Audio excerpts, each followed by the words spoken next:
మామిడి తోరణాలు, ముత్యాల ముగ్గులు, రంగవల్లులు, అమ్మా నాన్న బడికి వచ్చిన ఆనందంలో విద్యార్థులు గులాబీ పూలతో తల్లిదండ్రులకు, అతిథులకు, ప్రముఖులకు స్వాగతం. ఇలా శనివారం జరిగిన మెగా పేరెంట్స్ మీటింగ్ అందరికీ మర్చిపోలేని అనుభూతి కలిగించే విధంగా పండగ వాతావరణంలో మీటింగును జరిపారు. పులిచెర్ల మండలంలో 50 ప్రభుత్వ పాఠశాలలో శనివారం మెగా పేరెంట్స్ మీటింగ్ అత్యంత వైభవంగా నిర్వహించారు.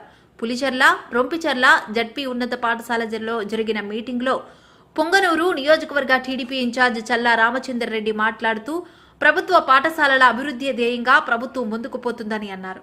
ఈ సందర్భంగా పాఠశాలలో విద్యార్థుల తల్లిదండ్రులకు ఆటల పోటీలు నిర్వహించారు. విజేతలకు బహుమతులు అందజేశారు. చివర్లో పసందైన విందు భోజనం వడ్డించారు. ఈ కార్యక్రమంలో కురబా కార్పొరేషన్ డైరెక్టర్ ఉయ్యాల రమణ, ఎంపీపీ సురేందర్ నాథరెడ్డి, మాజీ జడ్పీటీసీ మురళీధర్, తెలుగు రైతు రాష్ట్ర ఉపాధ్యక్షుడు రామనాథం నాయుడు, తహసీల్దార్ జయసింహ, ఎంపీడీఓ రాజశేఖర్ బాబు, ఎంఈఓలు సిద్ధరామయ్య, పోకల తాతయ్య, ఇందిరా శ్రీనివాసులు, సర్పంచులు రాణి, ఇబ్రహీం ఖాన్, టీడీపీ నాయకులు కుమార్ రెడ్డి, ధనుంజయ నాయుడు, ముల్లంగి వెంకటరమణ, నజీర్, దేవేందర్, సిఆర్పీలు మునీర్ అహ్మద్, వేణుగోపాల్, మునీశ్వర, అస్రూఫ్, ఎంఐఎస్ కోఆర్డినేటర్ గోవర్ధన్, పాఠశాల కమిటీ చైర్మన్లు, ఉపాధ్యాయులు తదితరులు పాల్గొన్నారు.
This is JS Abhihafitos. I am studying 10th standard in ZPHS Kalur. ఈరోజు నేను విద్యార్థులపై ఇంటర్నెట్, సెల్ ఫోన్, గ్యాడ్జెట్స్ దుష్ఫలితాలు, సైబర్ నేరాలపై అవగాహన గురించి తెలుపుతాను. ముందు విద్యార్థులపై ఇంటర్నెట్, సెల్ ఫోన్, గ్యాడ్జెట్స్ దుష్ఫలితాలు గురించి తెలుపుతాను. విద్యార్థులు చాలామంది సెల్ ఫోన్, ట్యాబ్స్ వాడుతూ సామాజిక మాధ్యమాలలో తద్వారా సాటి విద్యార్థులు, తల్లిదండ్రులు, ఉపాధ్యాయుల పట్ల నిర్లక్ష్య ధోరణితో వ్యవహరిస్తున్నారు. పర్యవసానాలు: సెల్ ఫోన్ వాడటం వల్ల చదువు పట్ల ఆసక్తి సన్నగిల్లుతుంది. పాఠాలు శ్రద్ధగా వినకపోవడం, చెడు స్నేహాలు, విద్యార్థుల రోజువారీ కార్యక్రమాలలో మార్పులు వస్తాయి.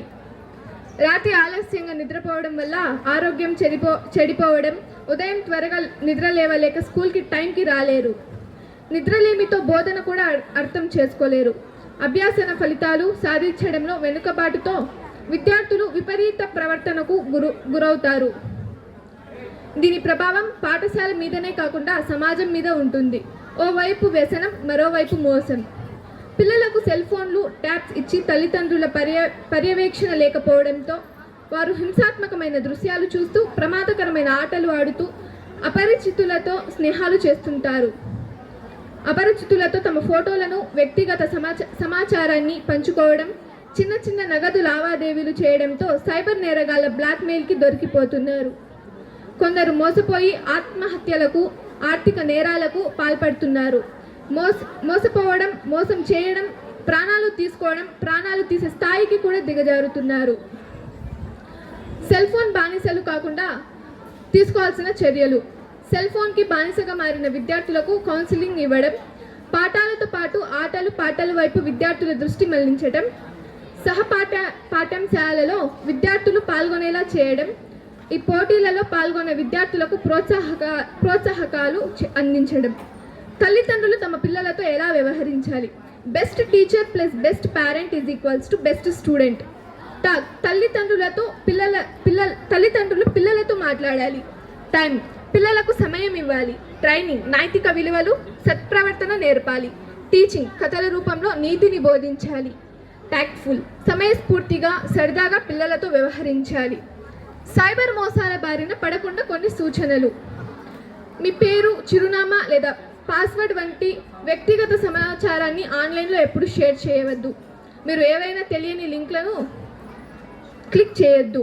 లింక్పై క్లిక్ చేసే ముందు లేదా అటాచ్మెంట్స్ను డౌన్లోడ్ చేసేటప్పుడు జాగ్రత్తగా ఉండండి. Mail ID, internet, online account నెంబర్లు, చిహ్నాలు, పెద్ద చిన్న అక్షరాలు కలిసిన బలమైన పాస్వర్డ్లను పెట్టుకోండి. సైబర్ బెదిరింపులు ఆన్లైన్లో ఏమైనా అనుమానాస్పదంగా అనిపిస్తే పెద్దలకు తెలియజేయాలి.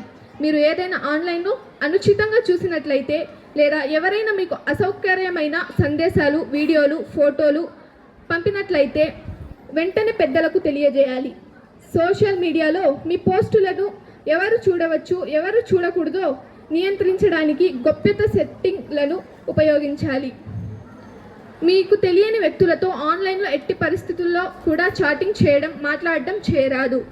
మీ ఫోన్, ట్యాబ్, కంప్యూటర్లను జాగ్రత్తగా స్ట్రాంగ్గా పాస్వర్డ్లతో లాక్ చేసుకోవాలి. పాస్వర్డ్లను ఎవరితో కూడా పంచుకోరాదు. నకిలీ వెబ్సైట్లు, మోసపూరిత ఆఫర్లు జోలికి పోవద్దు. సెల్ ఫోన్ ఉపయోగించిన సమయం, స్క్రీన్ టైం, పెద్దలతో గడిపే సమయానికి బ్యాలెన్స్ చేయాలి. స్నేహితులు, కుటుంబ సభ్యులతో కూడా సమయాన్ని గడపాలి. Cyber crime help line number 1930. మీరు ఎప్పుడైనా ఇలాంటి సైబర్ క్రైమ్కి గురి అయితే ఈ హెల్ప్ లైన్ నెంబర్కి డయల్ చేయండి. మరోసారి చెప్తున్నా, cyber crime help line number 1930. ఈ అవకాశం ఇచ్చిన ప్రతి ఒక్కరికి నా ధన్యవాదాలు.